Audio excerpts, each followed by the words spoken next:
வணக்கம். இப்போ Iran America விஷயத்துல என்னதான் நடக்குதுன்னு உங்களுக்கு ஒரே குழப்பமா இருக்கா?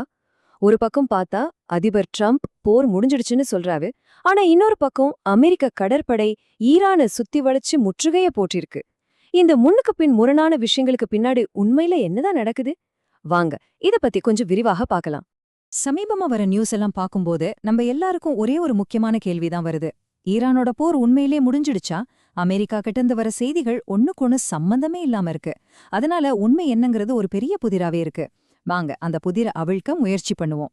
இங்கதாங்க அசல் குழப்பமே ஆரம்பிக்குது. ஒரு பக்கம் அதிபர் ட்ரம்ப் ரொம்ப கூலா போர் கிட்டப்பட்ட முடிஞ்சிருச்சுன்னு சொல்றாரு. ஆனா மறுபக்கமும் அமெரிக்க ராணுவத்தோட மத்திய கட்டளை மையம் என்ன சொல்லுதுன்னா, ஈரானோட கடல் வழி வர்த்தகத்தை நாங்க முழுசா நிறுத்திட்டோம்னு சொல்றாங்க. ஒன்னு அரசியல் பேச்சு, இன்னொன்னு கள நிலவரம். இது ரெண்டும் ஒரே நேரத்துல எப்படி உண்மையா இருக்க முடியும்? சரி, இந்த வார்த்தை விளையாட்டெல்லாம் ஒரு பக்கம் இருக்கட்டும். அமெரிக்காவோட உண்மையான நடவடிக்கைகள் என்னன்னு பார்க்கலாம். அவங்களோட முதல் மூவ் ஈரான் பொருளாதாரம் மேல கட்டவீழ்த்து விடப்பட்டிருக்கிற இந்த கடுமையான அழுத்தம் தான். பொருளாதார ஆத்திரம். இந்த வார்த்தை கேட்டாலே தெரியுது இல்லையா? இது ஏதோ ஒரு சாதாரண தட மாதிரி இல்ல. ஈரானோட பொருளாதாரத்தையே முடக்குற நோக்கத்தோட ரொம்ப திட்டமிட்டு நடத்துற ஒரு முழுமையான பொருளாதார போர் இது. இதுதாங்க அமெரிக்காவோட அழுத்த தந்திரத்தோட மையப்புள்ளி. இதுக்கு முன்னாடி சில நாடுகள் ஈரான் கிட்ட இருந்து எண்ணெய் வாங்கிக்கலான்னு சில தள்ளுபடிகள் கொடுத்திருந்தாங்க. இப்போ அது எல்லாம் ரத்து பண்ணிட்டாங்க. இது மூலமா ஈரானோட முக்கியமான வருமான வழியையே அமெரிக்கா டார்கெட் பண்ணுது. இது மூலமா ஈரானுக்கு மட்டுமில்ல, உலக எரிசக்தி சந்தையில எண்ணெய் விலை எகிரி பல நாடுகளுக்கு பிரச்சனை வரும். இந்த 140 மில்லியன் பேரலுங்கிறது வெறும் ஒரு நம்பர் கிடையாது. உலக சந்தையிலிருந்து திடீர்னு இவ்ளோ பெரிய அளவு எண்ணெய் காணாம போக போகுது. ஏற்கனவே சப்ளை செயின் பிரச்சனைகளால உலக பொருளாதாரம் தடுமாறிட்டு இருக்கு. இந்த நேரத்துல இவ்ளோ பெரிய அளவு எண்ணெய் சந்தையிலிருந்து போச்சுன்னா பெட்ரோல் விலையிலிருந்து எல்லா உற்பத்தி செலவுகள் வரைக்கும் நிச்சயம் பாதிக்கும். இது வெறும் எச்சரிக்கை இல்ல, களத்துல நிஜமாவே நடந்துட்டு இருக்கிற ஒரு ராணுவ நடவடிக்கை. ஈரானோட எண்ணெய் வருமானத்தை முழுசா காலி பண்ணணும்னு அவங்களோட துறைமுகங்களை அமெரிக்க கடற்படை முற்றுகையிட்டு இருக்கு. முதல் நாளே 6 கப்பல்களை திருப்பி அனுப்பினதிலிருந்து இதோட தீவிரத்தை நாம புரிஞ்சுக்கலாம். ஒரு பக்கம் களத்துல இவ்ளோ தீவிரமா நடவடிக்கைகள் போயிட்டு இருக்கும்போது வெள்ள மாளிகையிலேருந்து வர செய்திகள் மட்டும் ஏன் இப்படி குழப்பமா இருக்கு? அத பத்தி இப்போ பார்க்கலாம். பாருங்க, ஒரு பக்கம் கடற்படையை வச்சு முற்றுகை போட்டுட்டு இன்னொரு பக்கம் நான் ஹார்மோஸ் ஜலசந்தியை திறக்கிறேன், உலகத்துக்காக இதை செய்யறேன்னு சொல்றதுதான் இந்த நிர்வாகத்தோட முரண்பாட்டை வெளிச்சம் போட்டு காட்டுது. குறிப்பா சீனாவோட பேரு சொல்றது இந்த புவிசார் அரசியல இன்னும் சிக்கலாக்குது. ஆனா நிஜ நிலவரம் என்ன தெரியுமா? முந்தின ஸ்லைட்ல அதிபர் சொன்னதுக்கு நேர்மாறா ராணுவமே சொல்லுது, ஒரு கப்பல் கூட அந்த பக்கமா போகல, எங்களோட முற்றுகை முழுமையா அமல்ல இருக்குன்னு. இந்த பேச்சுக்கும் செயலுக்கும் நடுவுல இருக்கிற இந்த பெரிய இடைவெளிதான் இப்போதைய குழப்பத்துக்கெல்லாம் காரணம். அமெரிக்காவோட இந்த நடவடிக்கைகள் ஈரானை மட்டும் பாதிக்கல. இது உலக வர்த்தகத்துல, குறிப்பா சீனா, இந்தியா மாதிரியான நாடுகளுக்கு பெரிய தலைவலியை கொடுத்திருக்கு. அது எப்படின்னு பாப்போம். இந்த சார்ட்ட பாருங்க. ஈரான் கிட்ட இருந்து எண்ணெய் வாங்குறதுல 90% மேல சீனா தான். அப்போ அமெரிக்காவோட இந்த முற்றுகை யார நேரடியா பாதிக்குது?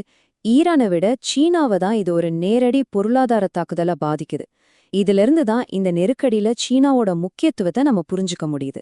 சீனாவுக்கு ஏற்பட்ட இந்த பாதிப்புக்கு அவங்க தலைவர் ஷி ஜின்பிங்கோட இந்த வார்த்தைகள் ஒரு வலுவான பதிலா அமைஞ்சிருக்கு. உலகம் மீண்டும் காட்டுமிராண்டித்தனமான சட்டத்துக்கு திரும்புவதை எதிர்க்கணும்னு சொல்றது அமெரிக்காவோட தன்னிச்சையான நடவடிக்கைகளை நேரடியா கண்டிக்கிற மாதிரி இருக்கு. இது 2 வல்லரசு நாடுகளுக்கு இடையிலான மோதலா உருவெடுத்துட்டு இருக்கு. ஈரான் ஒன்னும் அமைதியா இல்ல. அவங்க கொடுத்திருக்கிற இந்த எதிர் அச்சுறுத்தல் ரொம்பவே அபாயகரமானது.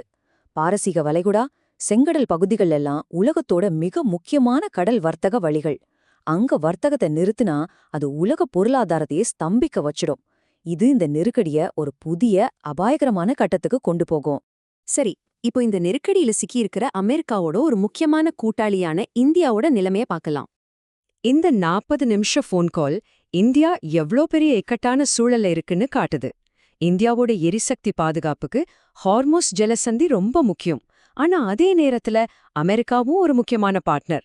இந்த ரெண்டுக்கும் நடுவுல ஒரு சமநிலைய கண்டுபிடிக்க இந்தியா போராடிட்டு இருக்கு. இந்த வர்த்தக ஒப்பந்தம் ஒரு ரொம்ப முக்கியமான நேரத்துல வருது. ஈரான் கிட்ட இருந்து எண்ணெய் வர்றது தடைப்பட்டு இருக்கிறதால இந்தியா தன்னோட எரிசக்தி தேவைக்கு அமெரிக்காவை ஒரு நம்பகமான ஆப்ஷனா பார்க்க ஆரம்பிக்குது. அதுக்கு விலையா அமெரிக்க பொருட்களுக்கான வரிய குறைக்கிற மாதிரி சலுகைகளை கொடுக்க இந்தியா முன் வந்திருக்கிறதா தெரியுது. இது இந்த இக்கட்டான சூழல்ல எடுக்கப்படுற ஒரு ராஜதந்திர முடிவு. வாங்க இப்போ இந்த புதிரோட கடைசி ஆனா மிக முக்கியமான பகுதிக்கு வருவோம். அமெரிக்கா எப்படி இந்த முற்றுகைய நிதித்துறை மூலமா உலக அளவுல செயல்படுத்துது? இதுதான் அமெரிக்காவோட மிக சக்தி வாய்ந்த ஆயுதங்கள்ல ஒண்ணு. உலக வர்த்தகம் அமெரிக்க டாலர்ல நடக்கிறதால எந்த ஒரு வங்கியையும் உலக நிதி அமைப்பிலிருந்து துண்டிக்கிற அதிகாரம் அமெரிக்காவுக்கு இருக்கு.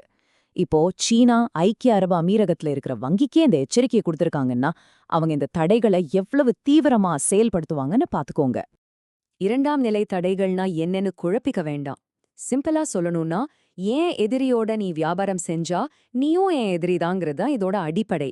ஒரு கம்பெனி ஈரானோட வர்த்தகம் செஞ்சா அமெரிக்கா அந்த கம்பெனிய தண்டிக்கும். அந்த கம்பெனி சீனாவிலேயோ ஐரோப்பாவிலேயோ இருக்கலாம். இது உலகளாவிய நிறுவனங்களை ஒரு கஷ்டமான நிலைமைக்கு தள்ளுது. ஈரானோட வர்த்தகம் செய்யலாமா இல்ல உலகின் மிகப்பெரிய பொருளாதாரமான அமெரிக்காவோட வர்த்தகம் செய்யலாமான்னு யோசிக்க வைக்குது. ஆக வார்த்தைகள் ஒரு கதையையும் செயல்கள் முற்றிலும் வேறொரு கதையையும் சொல்லுது. ராணுவ முற்றுகை, பொருளாதார தடைகள், உலகளாவிய அழுத்தம், இதுக்கு நடுவுல குழப்பமான அரசியல் பேச்சுக்கள். இதெல்லாம் ஒரு புதிய ஒப்பந்தத்தை நோக்கிய அழுத்த தந்திரங்களா இல்ல ஒரு பெரிய போருக்கான முன்னறிவிப்பா? இத பத்தி நீங்க என்ன நினைக்கிறீங்க?